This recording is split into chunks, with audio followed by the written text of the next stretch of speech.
Let me lock this in here. So you have a 4-hour closure here. Looks like you closed below this range here. Oh wow, that is a nice bottom wick area. All right, cool. Can we take sells coming down? Of course we can. Chat, gonna get in some sells there. Off of the top wick of that candle high. As we're creating a top wick, I think you also closed below the range, or not that I think, I seen it close below the range too. So TP, let me just put this for now. Yeah, gone sells off of that candle. Again, I think the idea was that you close below 1968.515. And with that being said, you should be good to drive down towards the next support. Let me move it down a little bit. I think support sits right around here.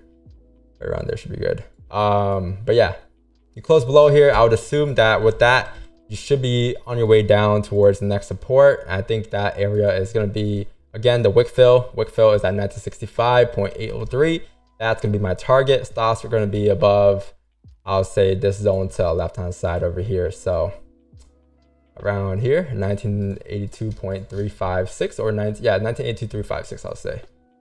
My entry wasn't the greatest again. It was 1968.74. Wasn't the greatest wick entry, but overall, no matter what you do here, the idea is that you should be able to come down to break the 4-hour lows, or my bad, break the, was it 1-hour lows? Yeah, break the 1-hour lows before doing anything else in this situation here. So that's the idea basically. Or to fill that wick coming down. I think break-even point, again, could be the breakout lows. I don't think that's enough room. I think that would be maybe like 8. I'll say around here should be break-even, I'll say. What is this? 1967.392. Around here should be break-even in this range here.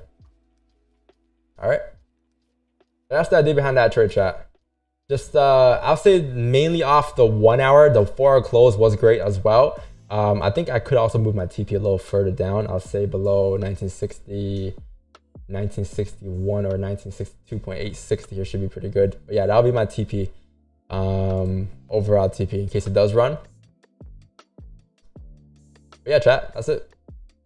That's the idea. 4-hour close, 1-hour close. First thing price deals come up, create a top wick, which is great. Right, so now you understand that, okay, cool, if you have a wick entry, there's a high chance that you could come down to re-break the lows, which is a flip, and that could be your advantage point. And in that case, that's what we use as our advantage point, and that's why we're going to trade there, right? Due to the fact that you were coming up, creating a top wick, and you were just assuming that that would be a top wick for us to rip back down to retest the wick fill, which is at 1965.65.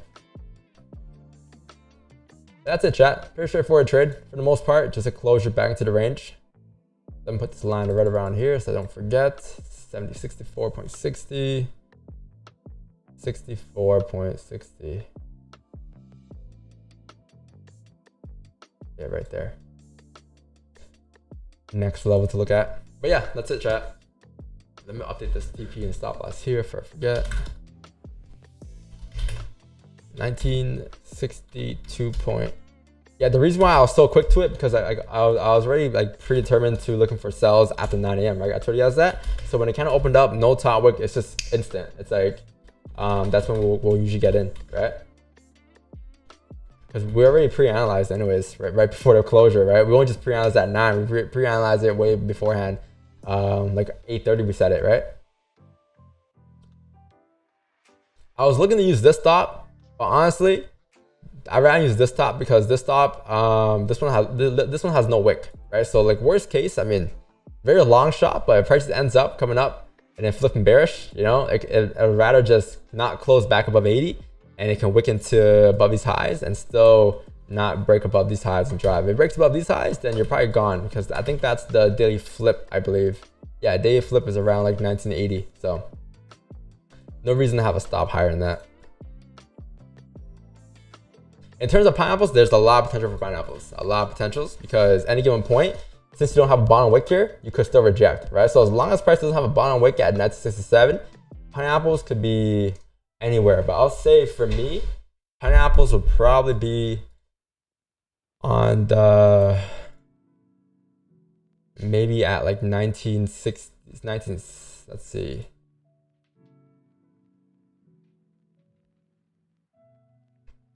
I mean, in the looking left, there wasn't much of a top wick last time we closed below as well, below these ranges. Like it was maybe just like 1970.282, but there could be potential between 71 and 70 for pineapples. Yeah, I'll say around there, there's some potential. Even the 4-hour closure, right? Like last time you were kind of in this range here.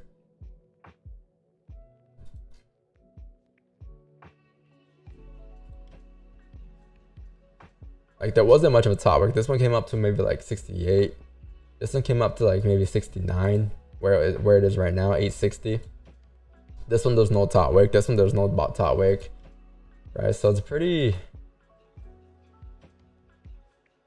It's not that much of a wick I would expect, to be honest. I'm trying to see if there's a time where we just drove straight up.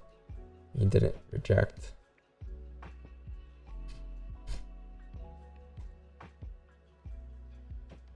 Yeah, that's about it. Where's the level again? It was around here.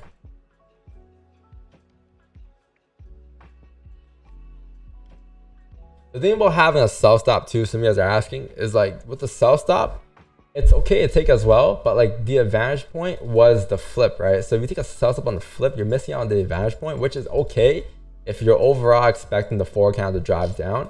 That's completely fine. But yeah, you're missing on that advantage point. I think that's a trade I'll take maybe like 2 years ago or last year maybe. On the breakout lows at 667. Not bad. It's not a bad idea at all.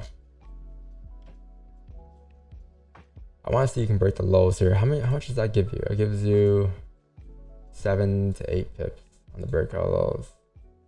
But then you have clean traffic straight through in the breakout lows. That's another thing as well. And that clean traffic push should give you like 12. Come down towards 67.441. Like you should mirror that pull down towards 67.441. I don't see why not.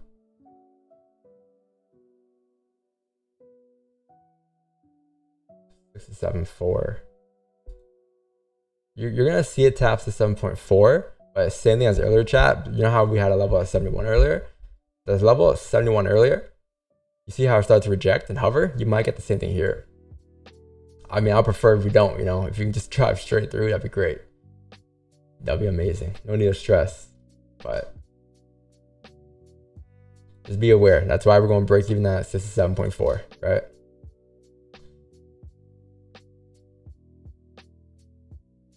Yeah, pretty decent level going across too. You can kind of see rejections you had here. Like areas where it just hovered around these areas. A lot of wicks there, right? Just a little rough there.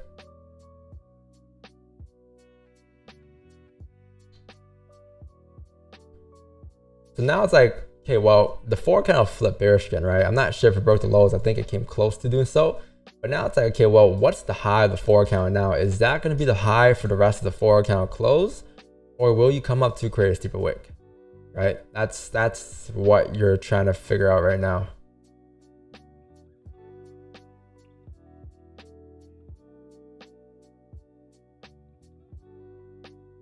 Like I'll say it's not too safe to say this is the high just yet of the 4-hour close. But however, if you do end up coming up, breaking the highs one more time, because that high will give you a push maybe towards like 671, whatever the case may be, and then you flip bearish, then that break of the high and the flip bearish, that should be good then for you to drive down.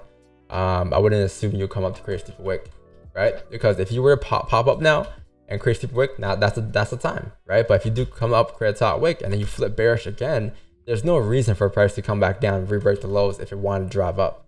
Therefore, you're gonna see a pop. Preferably no extra wick, you know, just drives down from here, but that could be a scenario, you know. That's what I'll say would be a pretty strong top wick for price. 20 minutes left until NYC open, chat. That last 15 closed pretty nicely too. I think it closed doji respecting resistance, right? I think the last 5 just closed up here, bearish at resistance. Not much of a confirmation or anything like that, but it is cool.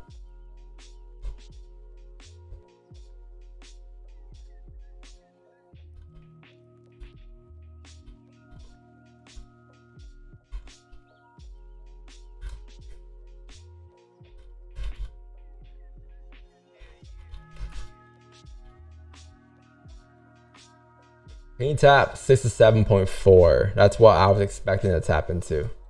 Almost there. I think that's when you bump into some traffic to the left.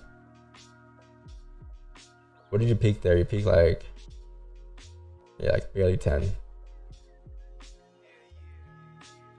You would want to see this 15 close bearish though, I'll say. Because if it doesn't close bearish, you might be seeing a steeper top wick. If it does close bearish, then you can kind of say, cool, you know, you have this resistance to the left here. You're respecting it. The next 15 should be a pretty hard push. So however it looks right now in this 15 is the way you want it to close. Because then the next 15 afterwards will look something like this. Right? You'll see another top wick probably and then a push down. But maybe it might just be this candle that drives down for us. All right, chat. I'm gonna close full my positions right there.